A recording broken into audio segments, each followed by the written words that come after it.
하나님은 사랑이십니다. 그 사랑 안에 내가 있습니다. 사랑받은 만큼 변화됩니다. 하나님은 말씀이십니다. 그 말씀 안에 능력이 있습니다. 말씀을 듣는 만큼 살아납니다. 내 마음을 주님께 엽니다. 아멘. 오늘 요한복음 3장 16절 17절 말씀, 하나님이 세상을 사랑하사.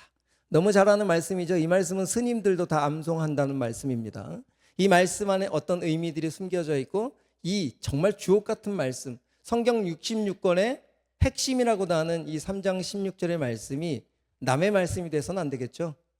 바로 내 말씀이 되기를 축복합니다. 먼저 2주 전, 지난주에는 제로라고 하는 아티스트가 와서 간증도 하고 찬송을 했기 때문에 2주 전에 제가 어떤 이야기를 했는지 좀 복습 좀 하고 넘어가도록 하겠습니다. 자, 2주 전에 어떤 인물을 제가 니고데모, 맞아요. 니고데모의 뜻이 뭐라 그랬죠? 백성들의 정복자.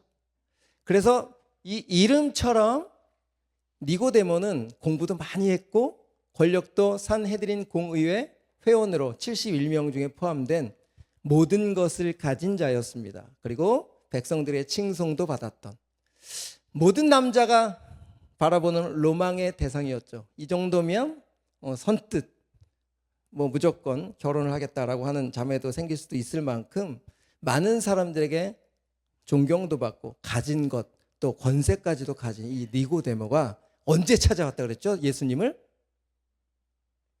난 12시에 찾아온 사람도 있어요. 누굴까요? 다음에 우리가 이야기할 사마리아 여인은 난 12시에 찾아왔어요. 그런데 반대로 니고데모는 원어에 보면 밤 10시.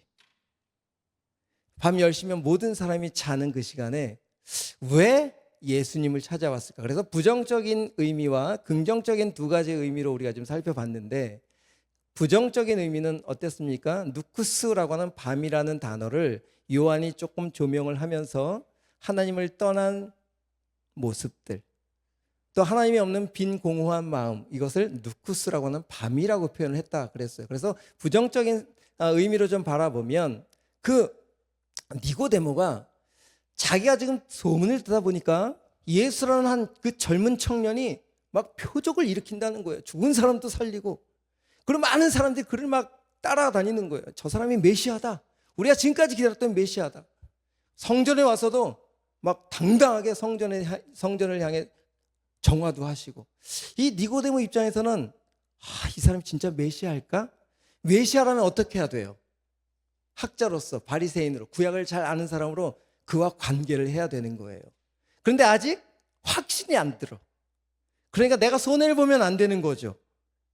왜? 공의회 의원들이 결의를 했거든요. 예수라는 존재는 부정한 존재로, 그와 만나면 내 주기가 박탈될 수도 있는 그런 결의가 되어 있는 상태이기 때문에 이 니고데모는 이러지도 못하고 저러지도 못하고 하는 상황에 밤이라도 찾아가야 되겠다.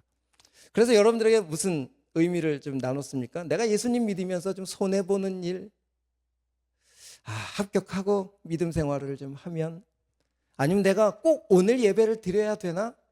라고 하는 우리 젊은이들 상황 가운데 예배를 드리는 것이 좀 손해본다라고 혹시 생각하고 있을까요? 이 니고데모처럼 예수님을 찾고 예수님을 만나는 일이 나는 손해보지 않는 선 안에서 그 주님을 만나야 되겠다라고 하는 혹 그 정도의 사람들이 우리에게 있진 않는지, 나는 그런 상황은 아닌지 한번 돌아보긴 했습니다. 제가 지난주에 이 말씀을 준비하면서 책 한 권을 소개를 받았어요. 한번 띄워주실까요? 이런 책 제목입니다. 내가 정말 알아야 할 모든 것은 유치원에서 배웠다. 이 책이 있어요. 그래서 제가 이 책을 사가지고 막 읽기 시작했어요. 그래서 이 책의 전체적인 내용을 알려드릴 수는 없지만, 이 로버트 풀검이라고 하는 이분이 쓰셨는데 뉴욕타임즈에 34주간이나 많은 사람들에게 공감을 받고 1위를 했던 책인 거죠. 한 권씩, 책 선전은 아닙니다. 꼭 읽어보시면 좀 도움이 되지 않을까. 이 책을 한마디로 요약해보면 그런 거예요. 유치원에서 배운 대로 살면 이 세상에 문제가 없다. 이 책에서 말하는 겁니다. 자, 무슨 얘기일까요? 여러분 유치원 다 나왔죠? 명문 유치원, 전주 유치원 다 나왔잖아요. 자, 그렇다면 유치원에서 뭘 가르칠까요? 유치원 선생님들도 여기 많이 계신데, 자, 정리정돈을 잘해야 돼. 그렇죠? 그러면 신발도 가지런히 놔야 돼. 제자리에, 쓰레기는 쓰레기통에. 이거 어디서 다 배워요? 다 유치원에서 가르치는 거예요. 그런데 그 기본적인 훈련을 받았던 사람들에 의해서 지구가 심각하게 손상돼 가고 있는 거죠. 이런 얘기를 하고 있는 겁니다, 이 책에서. 또 유치원에서 무엇이든지 나눠 먹어야 돼. 하나라도 콩이라도 반쪽을 나눠서 친구를 줘야 돼. 근데 요즘 우리가 이 시대를 살아가 보면 손해보고 좀 양보하면 우리가 좀 도태될 것 같고 내 위치가 제자리를 찾지 못할 것 같은 이 시대를 살면서 유치원 문턱을 나서면 조금이라도 더 많이 독차지하기 위해서 수단과 방법을 가르치지 않는 이 사회 속에 우리들이 적응해야 되는 상황인 거죠. 유치원에서도 거짓말 하지 말아라. 그러면 절대 안 돼. 근데 우리는 너무 쉽게 거짓말을 하는 거죠. 이 책에서 말하는 것은 배우고도 또한 우리가 교육부서에 가서 가르치잖아요. 너희들 이러면 안 돼. 예수님이 이런 마음이셨어 라고 가르침에도 불구하고 정작 본인들은 그렇게 살아가지 못하고 보니까 이 세상의 문제점들이 다 누구로부터 시작됐다? 결론이 뭘까요? 이 책이 말하는 것은 내가 정말 알아야 할 모든 것은 유치원에서 배웠다. 내가 문제라는 거예요. 내가. 여러분, 내가 문제인 거 자각하세요? 나만 정말 주님 앞에 온전히 서기 시작하면 문제들이 해결이 된다는 사실인 거죠. 니고데모가 부정적인 생각으로 손해보기 싫고 예수님과 관계는 해야 되겠고 뭔가 조금 손해보지 않으려고 하는 그 믿음 생활을 조금 넘어서 지금 긍정적인 생각으로 니고데모를 바라보면 또 어땠을까요? 한편으로는 이 사람이 남부러울 게 없었던 사람이에요. 너무 많은 걸 가졌고 높은 위치에 있었기 때문에 왜 그가 밤에 굳이 예수라는 그 저 목수의 아들을 찾아가야 했을까? 바로 우리에게 주시는 긍정적인 시그널은 뭘까요? 그렇게 세상의 가치라고 얘기하는 것들이 정말 내면의 참 기쁨과 평안을 주지 못했기 때문에 오늘 밤을 넘길 수가 없었던 거예요. 우리가 추구하고 공부하고 달려가고 있는 그 정점에 있는 그 무엇인가 가치가 무엇입니까? 라고 제가 여러분들에게 질문을 드리고 싶은 거예요. 그 가치가 예수님, 예수님을 찾아가게 되는 그 원리가 뭐냐면 우리가 한번 달려가 보는 거죠. 최선을 다해 보는 거예요. 그런데 그곳에서 나한테 정말 인간의 문제, 이 인생의 문제를 해결해 주지 못한다는 것을 한 번쯤은 여러분들이 부딪혀 봤을 때 탕자가 돼지 쥐염 열매도 먹을 조차 없는 그 상황에 부딪혀 봤을 때 누구를 생각하던 거죠? 아버지. 이 바로 니고데모가 그런 모습이었을 거예요. 모든 걸 가졌어도 내 한마디면 또한 내가 가진 것이라면 이 세상에 그 어떤 것도 좌지우지할 수 있는 것을 가졌어도 참 내면에 있는 그 평안을 유지하지 못하고 답답하니까. 여러분, 예수님을 믿는다는 것은 특권이라고 제가 말씀드렸죠. 그 사랑을 경험하면 사랑받은 만큼 우리가 움직여지는 거예요. 그래서 믿음은 사랑이다. 믿음은 뭐라고요? 사랑인 거예요. 우리가 믿는다고 학습하고 반복해서 공부한다고 해서 믿음이 생겨지는 게 아니라 말씀을 듣는 동안에 그 하나님의 사랑이 감동되면 그것이 믿음이 되고 내가 그 말씀대로 움직여지게 되는 거죠. 이건 뭐 개인적인 제 있었던 일이니까 이해하고 들어주세요. 지난주에 우리 아내가 독감으로 좀 어려웠었어요. 그런데 좀 입맛이 돌아오니까 먹고 싶은 게 생긴 거예요. 그래서 저한테 나가는데 붕어빵이 먹고 싶어요. 또 맛있는 귤이 먹고 싶어요. 이렇게 아침에 출근하는데 슬쩍 던진 거예요.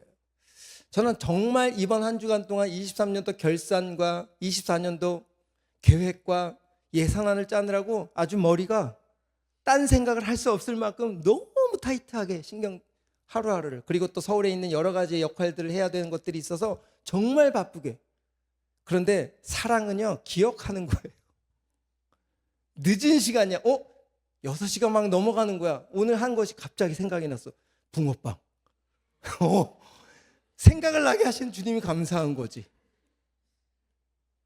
귤. 그래가지고 가장 먼저 검색을 해봤더니 농협협회.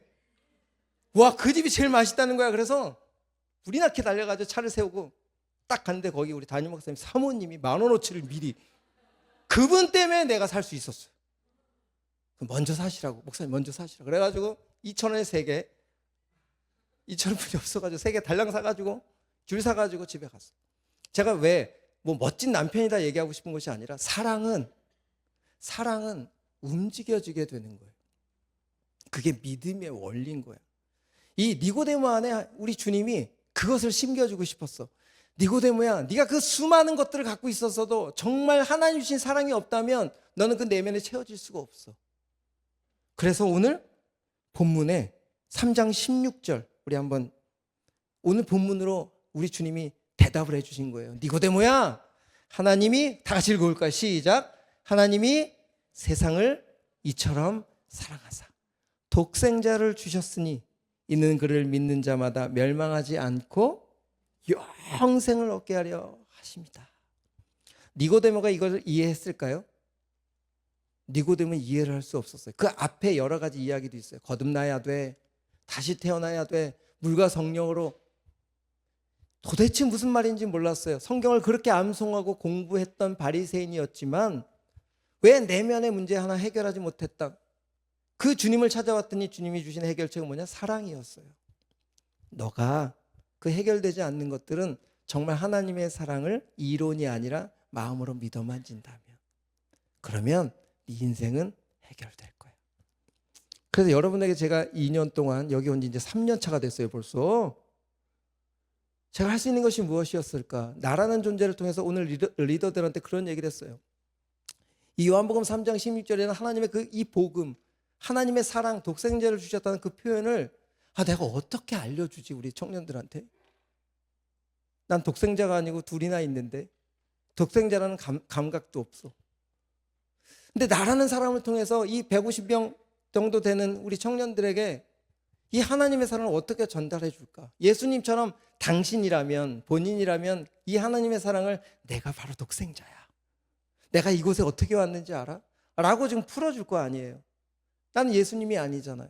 근데 오늘 이 자리에 서서 그래서 찬양 콘티도 바꾸고 어떻게 해서라도 주님이 지금 성령님께서 여러분의 마음을 좀 만져주시고자 계속 여러 가지 상황들을 계속 바꾸면서 오늘 예배를 준비했어요. 니고데모야, 너 공허하지, 답답하지. 하지만 그 모습 자체를 우리 하나님 다 알고 사랑하신대. 그러니까 우리가 잘해서 사랑해 주시는 것이 아니라 우리가 형편없어도 사랑해 주신다는 거예요. 뭔가 겉으로 그럴듯해서 사랑해 주시는 것이 아니라 내 안에 밤에 찾아올 만큼 손해보기 싫어하는 마음이 있는 니고데모도 우리 하나님은 사랑하신다는 거예요. 이 한마디면 되지 않았을까? 하나님이 데모를, 니 성이라면 니고데모를 사랑하셔. 여러분 여기 독생자라는 단어를 한번 찾아볼까요? 독생자라고 하는 헬라어 단어를 보면 모노게네스라고 하는 단어예요. 맞아요. 영어로 only son. 그렇지만 이 외아들이라고 하는 정도의 의미가 아니라 이 헬라어의 의미 안에는 최상급으로 표현을 했고 가장 귀한 것, 유일무이한 것, 가장 사랑받는 것, 이게 독생자라는 모노게네스 단어 안에 숨겨져 있어요. 손해보기 싫고 내 감정대로 살고 하나님은 그렇게 사랑하시고 우리를 향해 빛을 비추고 계심에도 불구하고 나는 여전히 세상의 빛을 향해서 하루에 24시간 중에 20시간을 내 마음대로 살아가는 우리들일지라도 하나님은 사랑하신다. 이게 첫 번째 니고데모의 마음을 흔들었을 거예요. 그런데 그 가장 귀하고 유일무이한 하나뿐이 없는 그 아들을, 그 다음 단어가 뭐예요? 갖고 계셨다는 거예요? 뭐예요? 주셨으니. 자, 조는 것 때문에 내가 지금 소리를 짓는 거예요. 깜짝 놀라라고. 이 중요한 얘기를 하고 있는데 지금 졸면 일으켜 세워. 이제 주셨으니라고 하는 단어가 두 번째 니고데모 마음을 흔든 거예요. 자, 주셨다라는 의미 살펴보고 이제 설교 길게 안 할 테니까 바짱. 자, 우리 뒤에 이 온풍기 다 꺼주세요. 안 되겠어요. 온풍기 좀 에어컨으로 다 바꿔주고, 아니 꺼주기만 해주세요. 자, 주셨다라는 첫 번째 의미 한번 올려주실까요? 주셨다. 독생자를 주셨다. 이게 아주 중요한 의미야. 우리 다 같이 한번 영어로 시작. The sending formula. 시작. 자, 다 따라한 거지? 자, 이건 무슨 뜻이냐면 주셨다라고 하는 첫 번째 의미는 보내셨다라는 뜻인 거예요. 꼭 기억하셔야 돼요. 보내셨다. 자, 왜 이것이 중요하냐? 여러분 꼭 기억하셔야 돼요. 보내신 것이 왜 중요하냐? 위로부터 아래로 존재가 다른 하나님의 독생자이신 자신이 이 땅을 향해서 보내진 거예요. 세상의 모든 종교는 인간이 찾아가요.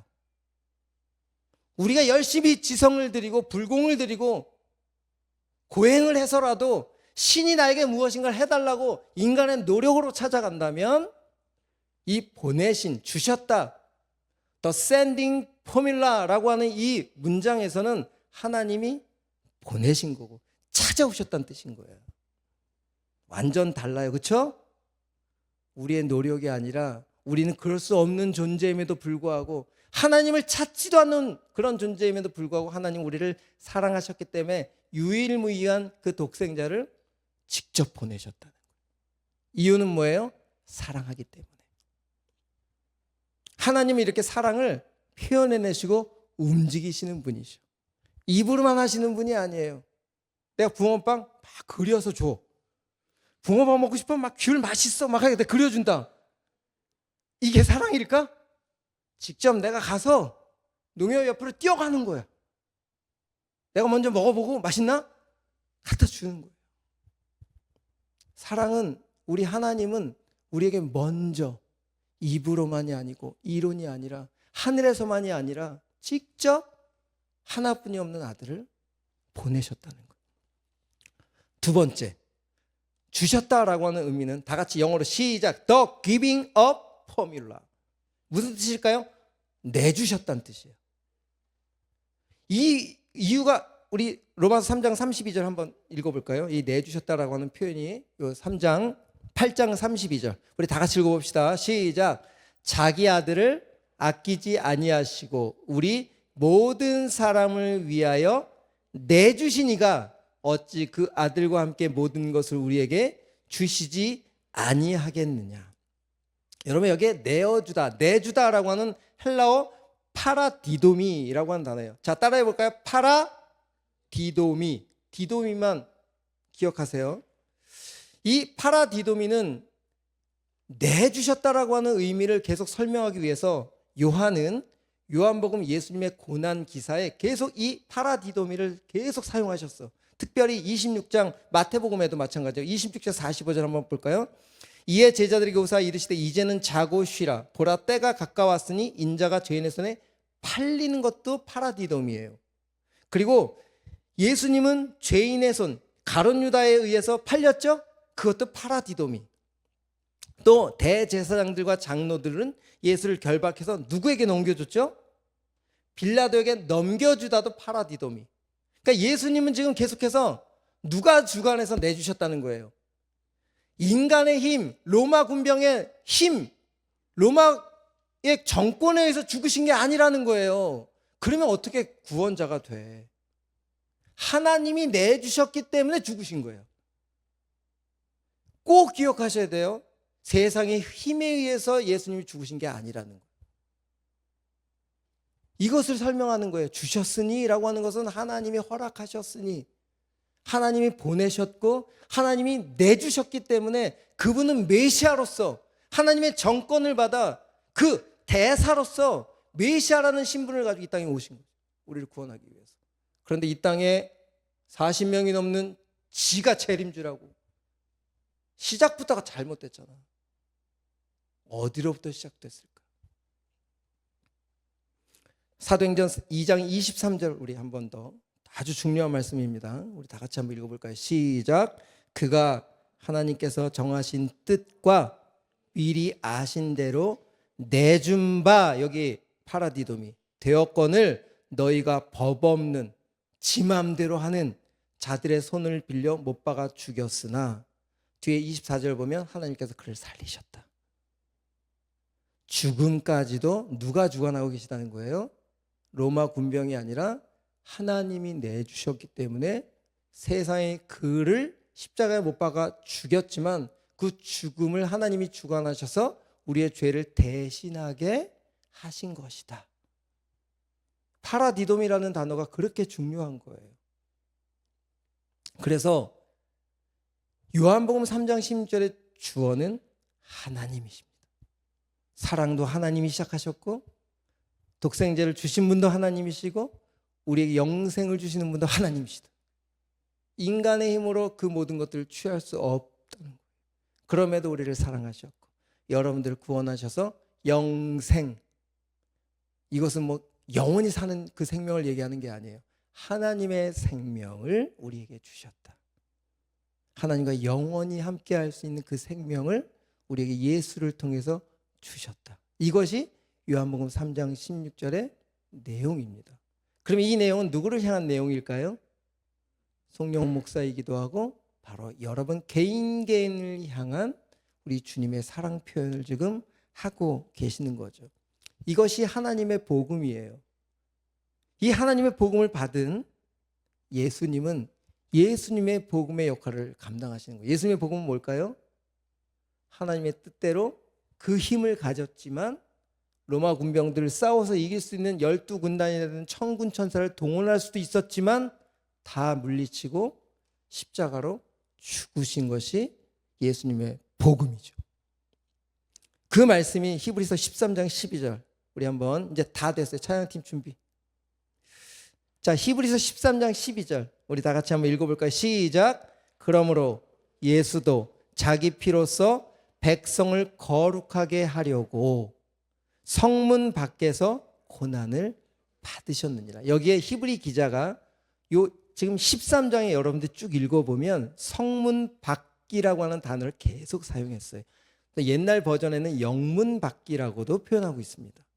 근데 왜 예수님이 이렇게 성문 밖으로 가서 죽으셔야 됐을까? 이것이 우리가 오늘 마지막으로 그 예수님의 복음을 알아야 하나님의 사랑과 예수님의 사랑이 조금 더 깊이 알아질 것 같아서 요거까지만 이야기하고 이제 마무리를 하려고 합니다. 왜 성문 밖으로 가야 됐을까? 이 성문 밖에 대해서 성경에 몇 군데 표현을 해놓은 것을 한번 찾아가 볼게요. 레위기 13장 46절. 자, 시작. 병이 있는 날 동안은 늘 부정할 것이라. 그가 부정한 적 혼자 살되 진영 밖에서 살아야 된다. 이 성문 밖이라는 것은 진영 밖인 거예요. 이 구약에서 얘기하는 것은 두 번째 레위기 24장 14절. 그 저주한 사람을 진영 밖으로 끌어내요. 그것을 들은 모든 사람이 그들의 손을 그의 머리에 얹게 하고 온 회중이 돌로 그를지라. 저주받은 범죄자를 죽일 때도 어디로 지금 내몰았어요? 성문 밖으로. 자, 신명기 23장 12절. 내 진영 밖에 변소를 마련하고 그리로 나가되. 지저분한 더러운 것이 지금 어디 있다는 거예요? 성문 밖.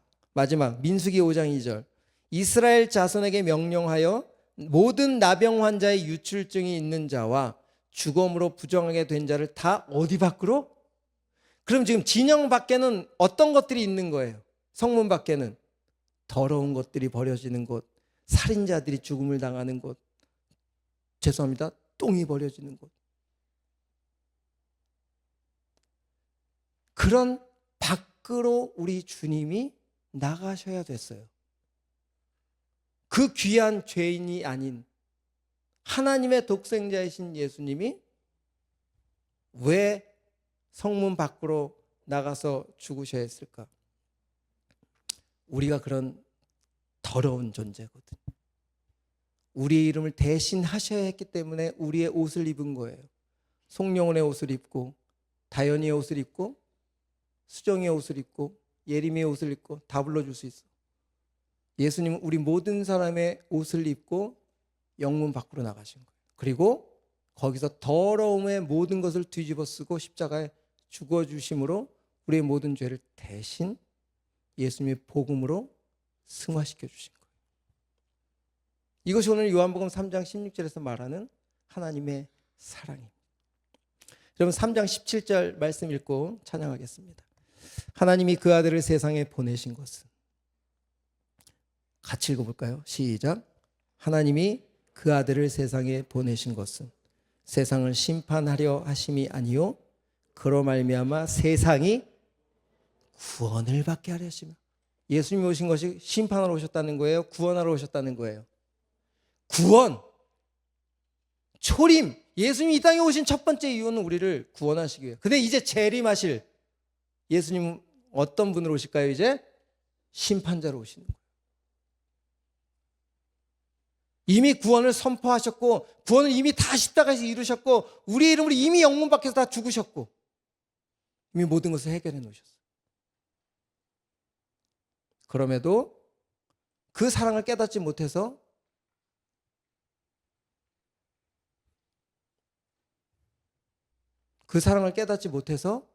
우리가 계속 내 사랑을 찾아 헤매이고 있다면 여러분은 계속 3장 16절 오늘 말씀을 계속 되새겨야 될 거예요. 그래서 그 사랑이 감동이 된다면 나를 위해 달리던 그 인생의 항로가 주님을 향할 수 있는 시작점이 될 수 있다는 사실인 거죠. 여러분 여기에 보내신 이 3장 17절에 보내신이라는 아포스텔로라고 하는 헬라어는 네오쫓다, 유기시키다라는 뜻도 있어요. 그러니까 하나님이 아들을 누구를 살리기 위해서 내쫓으신 거예요? 이런 의미도 포함되어 있는 거예요. 그만큼 더럽고 똥 같은 존재인 우리를 사랑하셔서 아들 그 귀한 모노게네스 최상급인 그 아들을 보내셨다.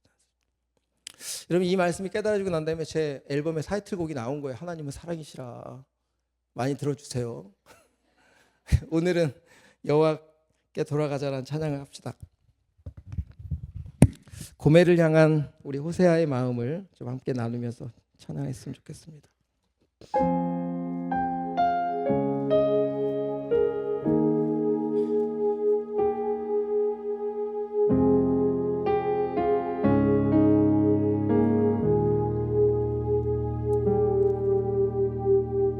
내 백성 나를 떠나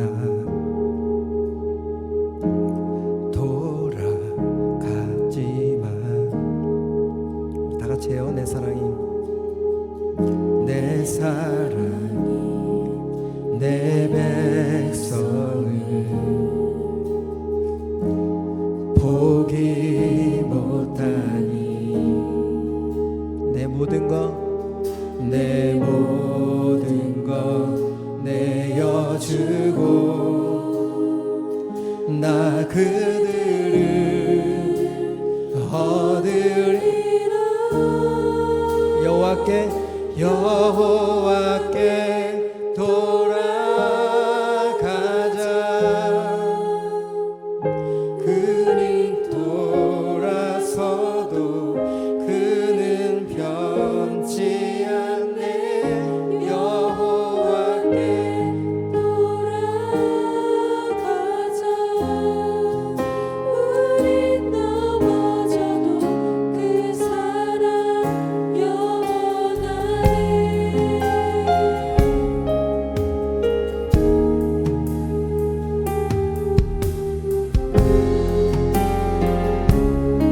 우리 다시 한번 처음. 내 백성이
한번 고백합니다.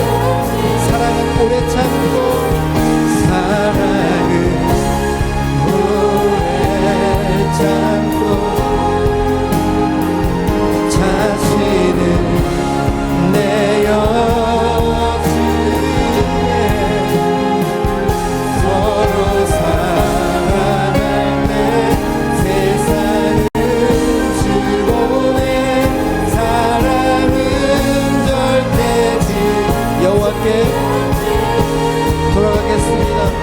여호와께 돌아가자 우린 돌아서도 그는 변치 않네 여호와께 돌아가자 우린 넘어져도 네 마지막으로 한번 더 여호와께 하나님 돌아가겠습니다. 여호와께 돌아가자 우린 돌아서며 그는 지않네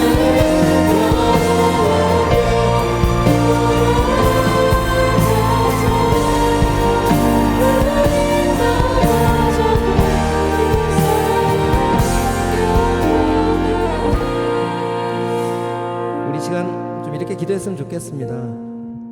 기도가 잘 안 되면 하나님 제 마음이 이렇게 무뎌져 있죠. 솔직하게 주님과 좀 교제하고 대화하는 그런 기도 드렸으면 좋겠습니다. 그리고 또 좀 주님 그 사랑 좀 더 알고 싶습니다 라고 하는 고백도 좀 드리고 우리 한번 연주에 맞춰서 우리 여러 모양으로 기도하며 나가겠습니다. 다 같이 기도하겠습니다.